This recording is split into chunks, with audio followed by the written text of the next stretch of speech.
Good morning and good afternoon. Welcome to another episode of Before Coffee. It's Friday, so it's time for our Friday's news dump as we start our show 20 minutes late from when we usually start it.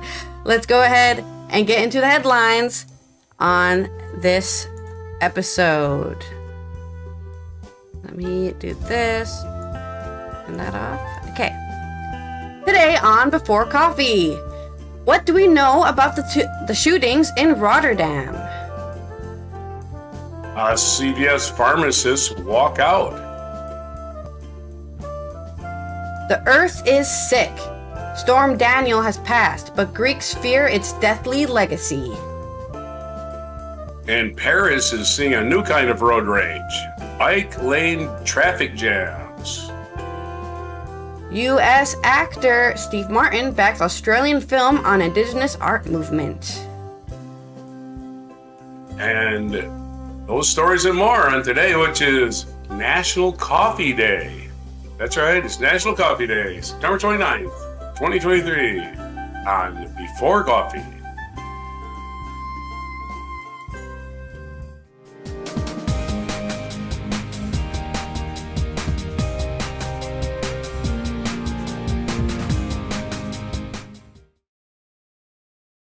Okay, our first news story.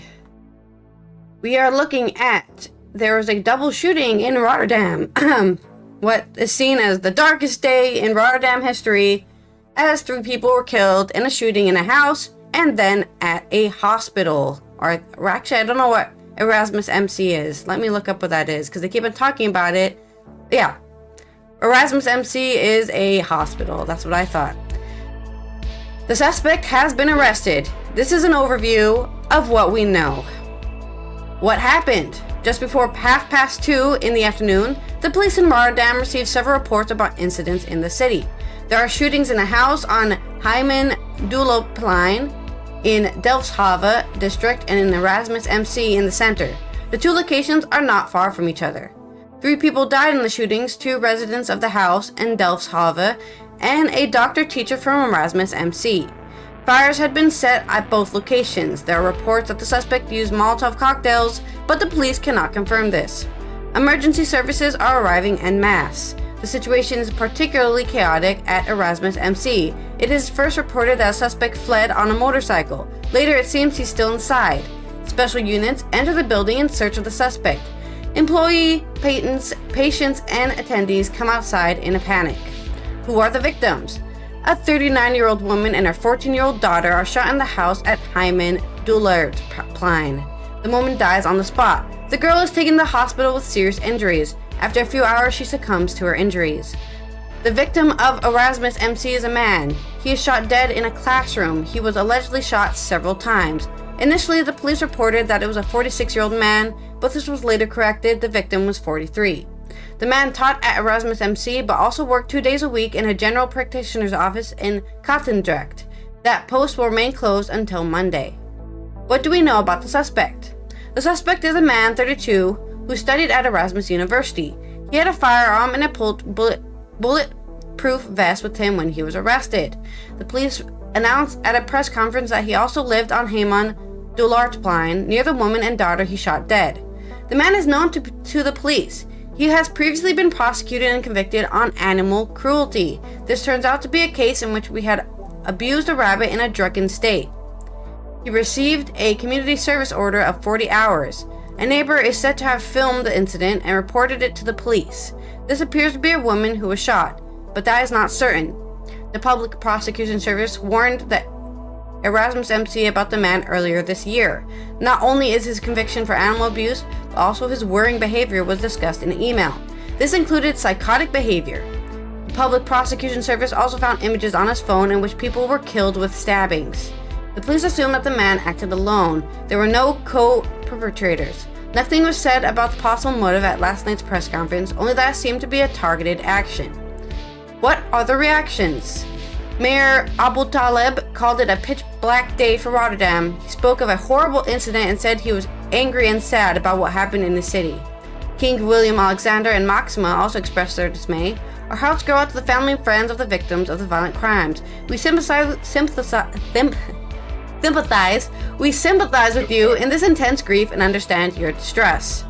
How is this going to continue? According to the police, the suspect is cooperating with the investigation. He will appear before the examining magistrate later today and will be arraigned on Monday or Tuesday. The examining magistrate must decide whether he can be detained longer. That seems like a formality. A number of apartments on Heyman Dulartplein could not be released last evening. The police investigation continued. The residents have been accommodated in a hotel. The fire at the Erasmus MC caused significant damage in part of the complex where classes are held. All educational activities at Erasmus MC are therefore cancelled today. Planned exams on the Wildstein campus will continue. The hospital is open as usual. All planned appointments will continue. Victim support has been called in. Psychological counselors from Erasmus MC are there for people who need it. Students can also receive aftercare and come together on Friday to discuss. The management of Erasmus MC will meet for crisis consultation at 10 a.m. It's not clear what exactly is being discussed here. So there's your update on the very rare shootings that happen here in the Netherlands, but I thought it was important to report on because, dude walked all the way to across the street just to shoot another guy. Is a very interesting, planned murder at this point. The only interesting thing about it is why, of course. That's whenever tragic things like this happen, the only interesting thing is really, why did this have to happen? Could have this been solved? And it sounds like it could have been solved by, first of all, not hiring the guy who worked at the university. Like, hey, this guy has been convicted of animal abuse, worrying behavior. It's fine. He said that was just a freak accident. And then one-off the time he tortured a rabbit. Yeah, I saw those weird stabbing photos on his phone. So he has an obsession with stabbings. What's the problem? Well, it's a good thing we don't have a gun probably in the United States. We've got past that. That was sarcasm. On to your next story. That was sarcasm, folks. What we do have in the United States is bad working conditions. Oh, yes, we do. Virtually everywhere. You think pharmacists have a great job? I don't really think so. Unless they're really into the drugs, they might have a great job. But pharmacists, and I've had experience with this pharmacy myself, CVS, I've had to tell them a couple of weeks ago, they's like, can you come back tomorrow for your prescription? And I'm like, I can come back never. And that's what I did. I went to, there's other pharmacies in town. I don't have to come here, So CVS, I won't name the pharmacy it was, so. CVS Health is vowing to, this is from Kate Gibson of CBS News, CVS is vowing to remedy a range of workplace issues that led to pharmacists walking off the job and closing multiple drugstores in Kansas City, Missouri. The nation's largest retail pharmacy chain saw a dozen of its locations shut down unexpectedly on September 21st and September 22nd in protests that spread this week to include nearly 24 drugstores across the Kansas City metropolitan area, published reports and labor activists said. The company is committed to addressing concerns that have been raised by our pharmacists, a spokesman for CVS said. The retailer is developing a sustainable, scalable action plan that can be put in place in any market where support may be needed, the spokesperson said. CVS said that the walkouts aren't affecting its business. Our ability to serve patients in Kansas City was not impacted today. Really? How is that true? And we are not seeing any abnormal activity in other markets, a spokesperson said Wednesday in an emailed statement. CVS said it was providing additional resources to support stores that may be at capacity. They say at capacity. They don't say people are waiting 45 minutes and be told, can you come back tomorrow? That was my experience a month ago, 2 months ago, so 2 months ago.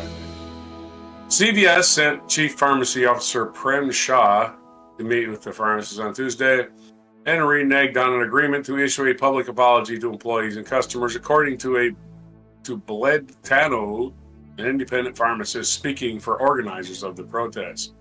These issues have been ongoing for 10 years across all the big chains and exponentially worsened during the pandemic with increased services such as COVID vaccinations and testing while simultaneously having staff cuts and hours shortened.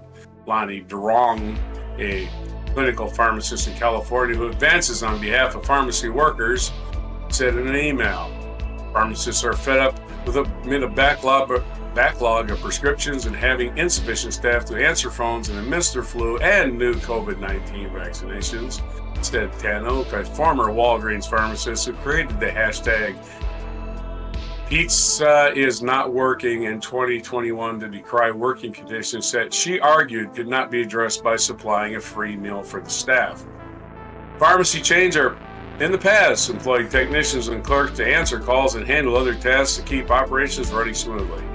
At CVS and other stores, now there's only you and hopefully one technician in there, and as soon as the phone rings, one part of that workflow is taken out, and if the phone rings again, it is shut down completely, said Chris Atkins, an advocate and pharmacist who left CVS after 9 months and now works at Capsule, an independent startup pharmacy in Los Angeles. The difficulties faced by pharmacists are not new, but have worsened in recent years, according to the Kansas Pharmacists Association. More than half, or 57% of pharmacists surveyed by the Kansas Board of Pharmacies reported not having enough time to do their jobs safely and effectively. Not having enough staff and employer-ordered quotas were the biggest factors cited.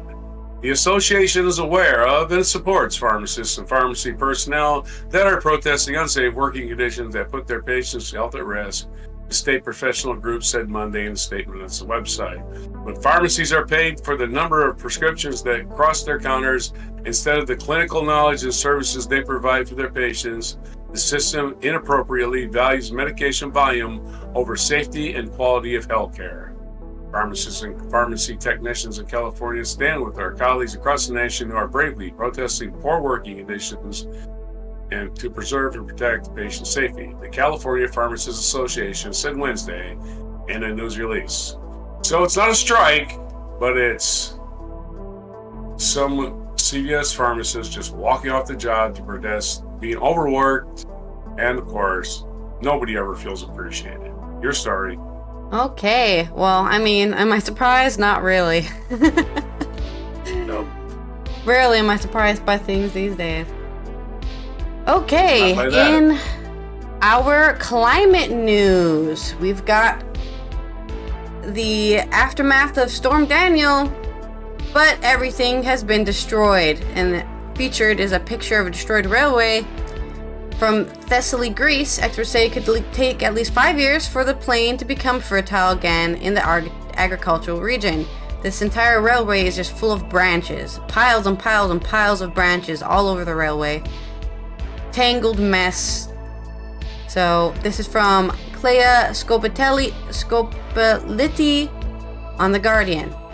4 years ago, Poppy Giorgio returned to the village where she grew up in northeast Pelion in the hope of creating a better life among the apple and chestnut orchards. She had studied in Thessaloniki, but it had been difficult to get by, and she decided to move back to Pori to work alongside her family and community on the mountain of Thessaly that looms above the Aegean. But the future, along with many others, is in jeopardy. The 28-year-old, who cultivates apples, chestnuts, cherries, and olives across 50 acres of land with her husband and parents, found hope hard to find after Thessaly was battered by Storm Daniel at the beginning of the month, devastating the agricultural region that is one of Greece's bread baskets. Experts say that the storm, which proceeded to claim thousands of lives in Libya, will have lasting consequences. Thessaly is the source of a quarter of Greece's agriculture production, and a leading disaster management expert told Greek state television that after the storm, it would take at least 5 years for the plain to become fertile again. Worries of shortages and price hikes were brewing. And that was before a second weather event. Storm Elias battered large parts of central Greece on Wednesday, cutting power and flooding homes. The government has declared that adapting to the climate crisis has become a national priority. It's been chaos, Giorgio said, after torrential rain lashed the regions once more. On Wednesday night, the European Severe Weather Database, ESWD, said a month's worth of rain had fallen within the previous 24 hours. Floodwaters and mud covering plain in the Telopalmos Thessaly region. Even before Storm Elias gathered force, the future looked dark for Thessaly's agricultural community. I'm not optimistic because the damage is enormous. It will be difficult to get compensation on this scale, Giorgio said. But if we don't get it, we'll be forced to leave our homes. We're all battling together for compensation. Around here, everyone makes a living through agriculture. It's the main source of work. Giorgio said her cousin lost 30 olive trees, emphasizing that she was probably using the word lost in a literal sense. They were swept away entirely, probably into the sea. The harvest had not yet begun when Storm Daniel hit, and before Storm Elias arrived this week, the family had gathered just a fraction of the thousands of apple crates they normally sell. So much of the produce has been lost, she said. Chestnuts had not been harvested. It's a very upsetting situation. In the region, we'll have money problems. That's only a sure thing. Nearly a month on from Storm Daniel, the situation remains dire for people in the village. The bridge that connects Pori to the village of Zagora is impassable by car, meaning local children cannot attend school there because of the danger. When emergency supplies, including bottled water, have been delivered, villagers have had to cross on foot. Water remains unsafe in swaths of Thessaly after the storm. Gastroenteritis cases have plagued the area. Giorgio and others in the village have been ferrying their produce they have been able to harvest to their cooperative in Zagora. With the bridge still in disrepair, she says of traversing an alternate road that feels unsafe. Every time we cross it, it feels like we're playing with our lives. What else can we do? To the west in Karditsa, Thomas Gyotza, a beekeeper, has been married for 2 days when Storm Daniel hit. The celebratory atmosphere did not last long. The day after the wedding, I was incredibly anxious, pacing, he said, and he was right to worry. When the storm unleashed a year's worth of rain on Thessaly in 48 hours, he lost 300 beehives. In a week after the first cataclysm, he found a hive that had been carried 7 kilometers away. I believe the other hives will be at sea. Other hives are filled with dead bees, their honey mixed with mud. Like Giorgio, Giostas, 32, had returned to work alongside his family in Karditsa in recent years. After 8 years of living in the UK, his family has been producing honey for generations, and Giostas expanded the business, taking their number of hives to 750, but they lost almost half of all their hives. Things seemed to be going well, and the family had been exporting their organic honey to the UK. Unfortunately, this will take us back years, he says. Mosquitoes swarm day and night. The smell is horrible. You need to wear a mask. He estimates more than 85,000 animals have drowned, creating a risk of disease. In these kinds of disasters, people around here just try to help each other. The devastation wreaked on the surrounding land means Gyotsas will need to move his bees in the coming months. Thessaly has been set back years. People are talking about going hungry. In the soil, I don't think you will be able to grow anything properly for 3 or 4 years. I found dead fish in the soil. The earth is sick. He projects that his output will be halved next year. I mean, it will, because he lost half of his beehives. We're still picking up the pieces. It will take years to increase the populations, but we will build them up again. The Platicambos Larissa Prefecture, Thanasis Physikulis, 48, an arable farmer, has not yet managed to appraise the full extent of the damage before Storm Elias hit, but he believes he lost about 70% of his cotton crop and at least half of his corn. He grows wheat among other crops across 300 acres and sells produce to local and multinational manufacturers, and said the state of farming looked bleak.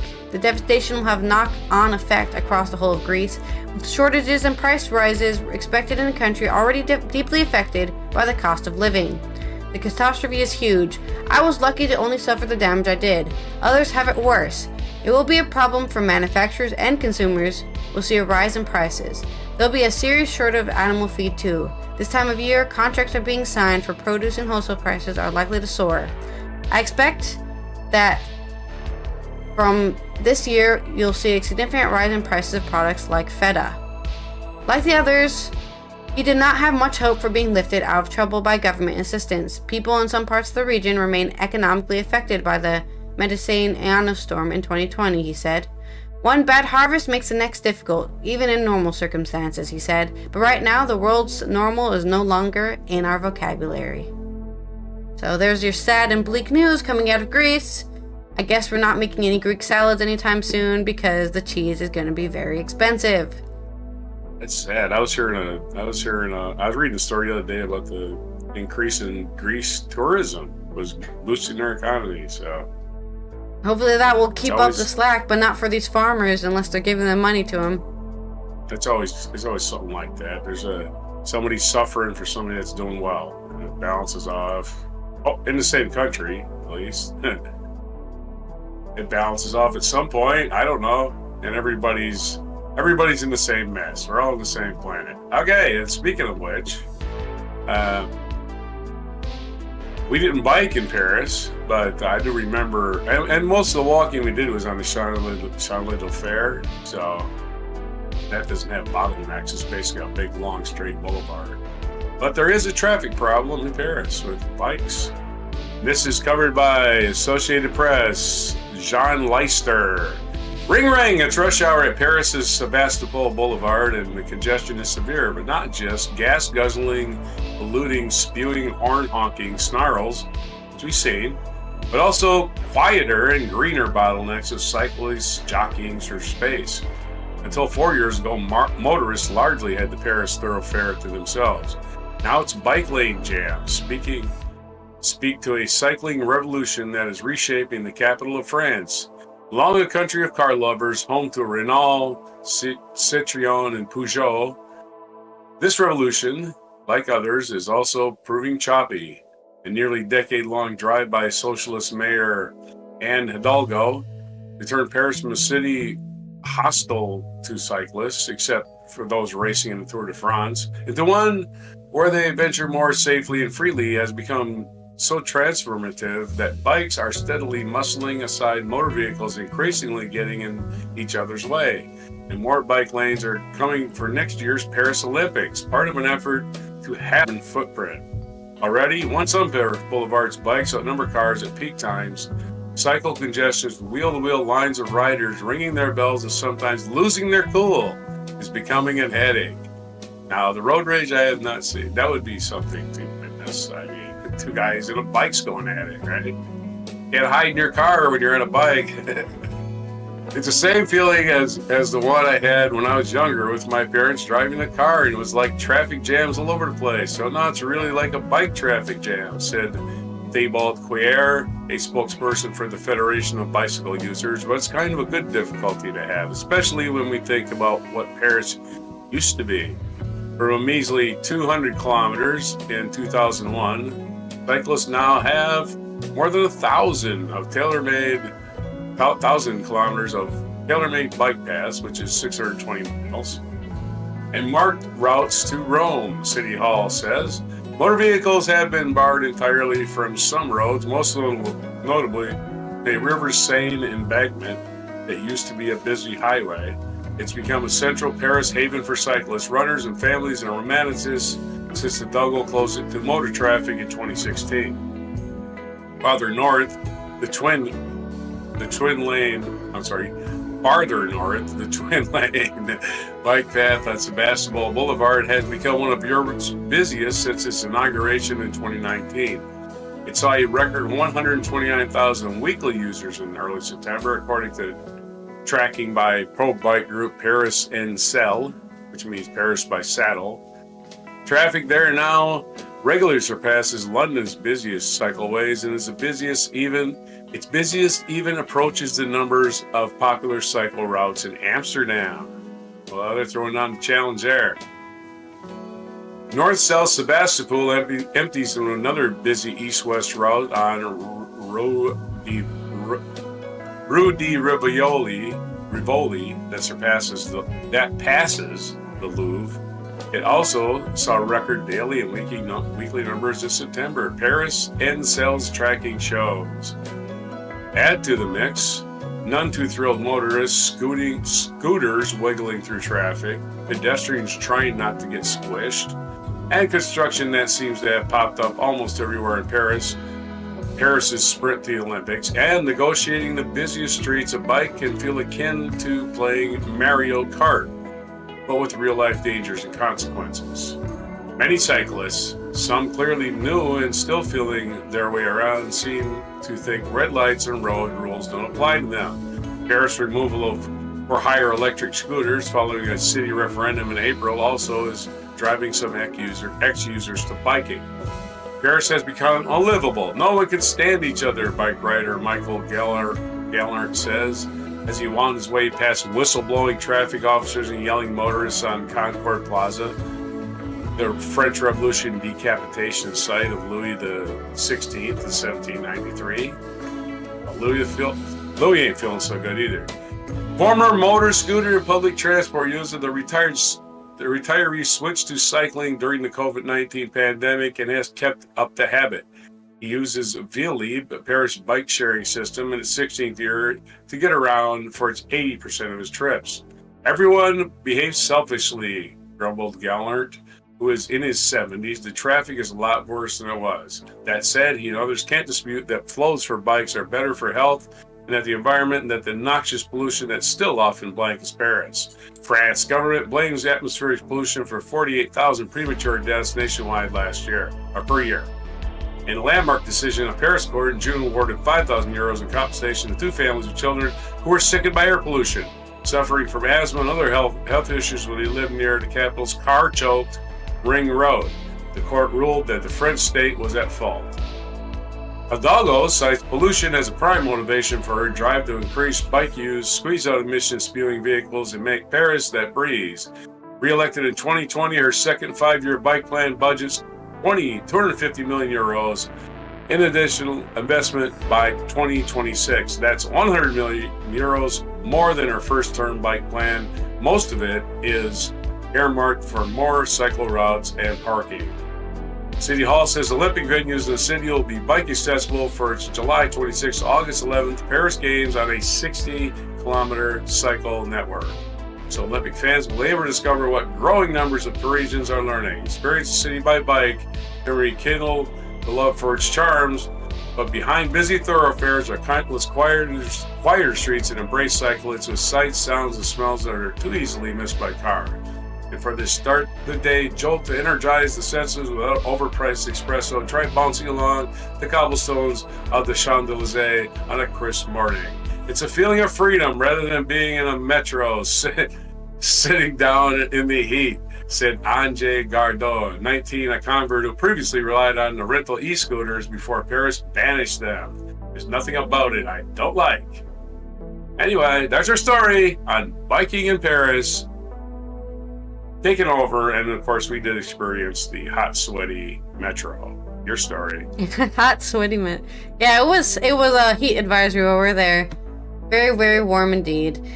As we talked about at the Point to Hook.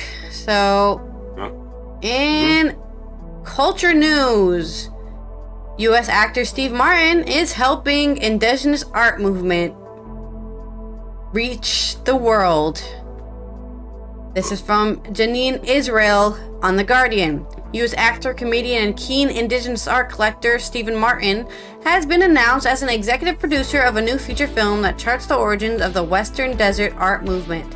Martin, who is one of the world's top collectors of Aboriginal Australian art, has also been involved in the script's development for Honey Ant Dreamers, set to be filmed in 2024, around Papiuna, the McDonnell Ranges, and Alice Springs in Northern Territory. I am honored to be part of this exciting and valuable project, said the father of the bride star, whose passion for Aboriginal art was sparked in 2015 after he attended the New York solo show of Warlimpiringa Tijapaljiari, and presents a little-known yet powerful story to a waiting world. Honey Ant Dreamers will be co-executive produced by Warumpi Bond founder Sammy Butcher, who resides in Papinia, a small community 260 kilometers northwest of Alice Springs. The Northern Territory government's Screen Territory Production Attraction Sensitive program, wow, that's a long one, has injected $450,000 into the project, which marks the feature film debut for writer, director, and executive producer Michael Cordell, known for SBS series Go Back to Where You Came From, and co-writer and co-director Pitya Janataji Luricha Walpiri Woman Anyupati Emily Napangarti Butcher. Now that's a long name.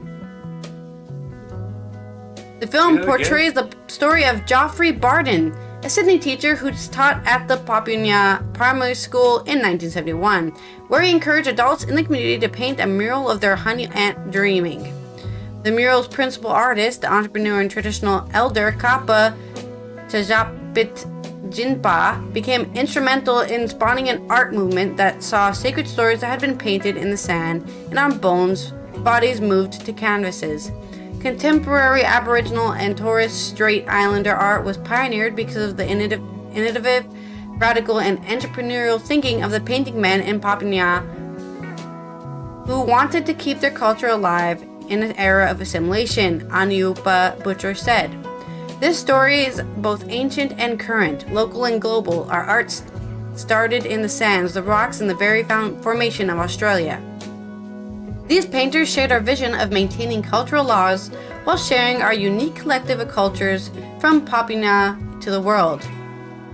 Jenny Hughes, the director of Screen Territory, said filming Honey Ant Dreamers in Central Australia would generate significant benefits for the local community. This production will not only showcase the Northern Territory as a vibrant and enticing destination globally, but also highlight the talent and innovation of Papua art movement. Savage Films, an Australian-based production company held by Maggie Miles, High Ground Paper Planes, will produce the film. Martin described himself as a cheerleader and a kibitzer for Honey Ant Dreamers. The Grammy-winning actor has said he went down on an internet rabbit hole after purchasing his first Indigenous artwork in 2015 and began buying works online. I met the right people who helped me. This was harder to research and it's more complicated to understand, he said in an interview with Art News in 2022.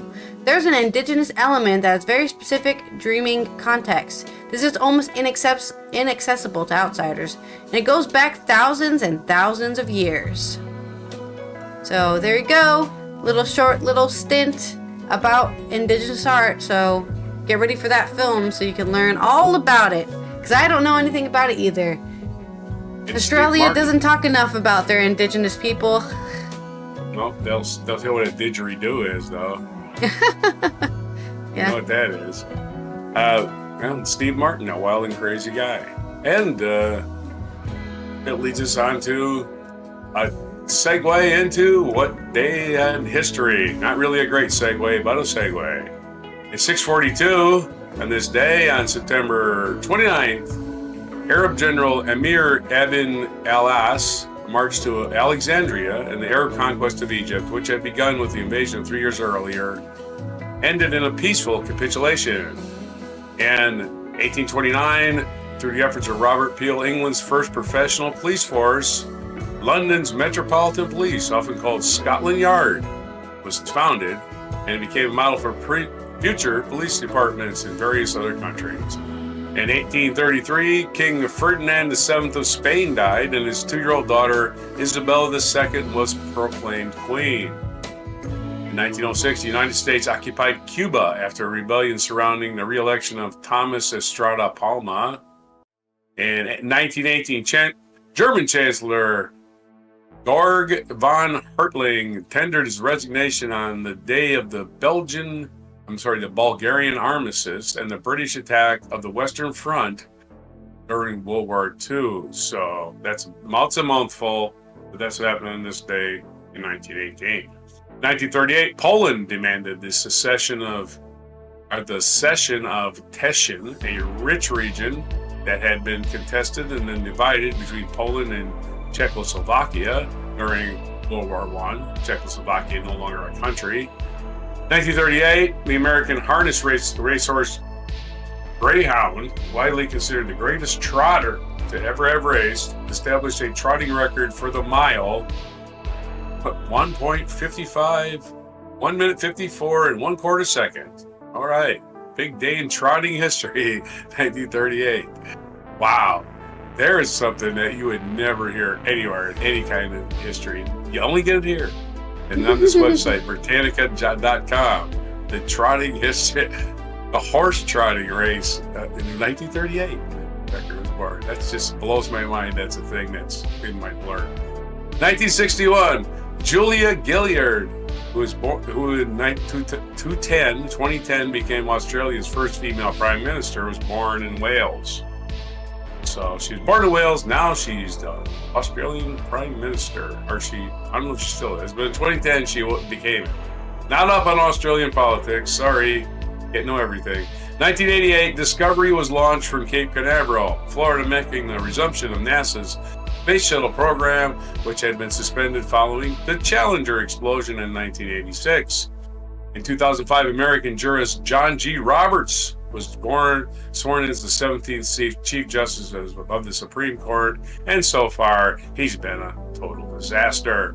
And 1923, our featured event, British Mandate in Palestine. That's right. In 1923, they set in motion by the Balfour Declaration of 1917, the British mandate for an establishment of a Jewish homeland in Palestine was finally approved by the Council of the League of Nations and came into force on this day, 100 years ago, 1923.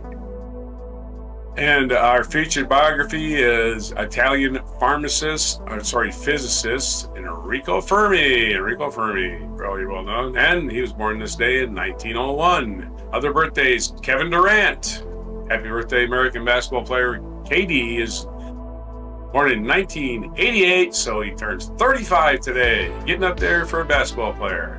1936, Silvio Berlusconi, Italian pervert and media magnate and prime minister, was born. 1936. 1935, Jerry Lee Lewis was born. American musician, rock and roll founder, one of the founders of rock and roll. 1758, Horatio Nelson, British naval commander, was born. And in 1571, Caravaggio, Italian painter, was born.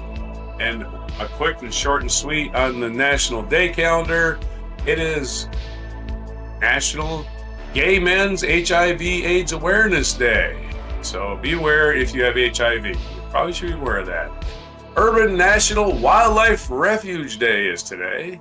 And it's National VFW Day, which is the Veterans of Foreign War. And of course, we already mentioned it's National Coffee Day, which we're all going to partake in, and you may already have. You're probably sitting there right now, sipping your nice, warm Friday morning coffee, watching the sun come up over the mountains wherever you are. The mountains, hopefully you have some mountains. Where? The ocean, or your scraggly woods. Anyway, happy National Coffee Day. All right, this has been Allison here, who instead of coffee, I will be going downstairs to get banana bread that I made yesterday, and I'll be eating that for my lunch, because it's lunchtime here. And we will see you next week to cover what's happened over the weekend and on Monday. And this is Roger, going to have some coffee. National Coffee Day, which is not an unusual or unordinary, but every day is National Coffee Day as far as I'm concerned. So here's me, get ready for my fix for this day, September 22nd, 29th, 2023 edition of Before Coffee.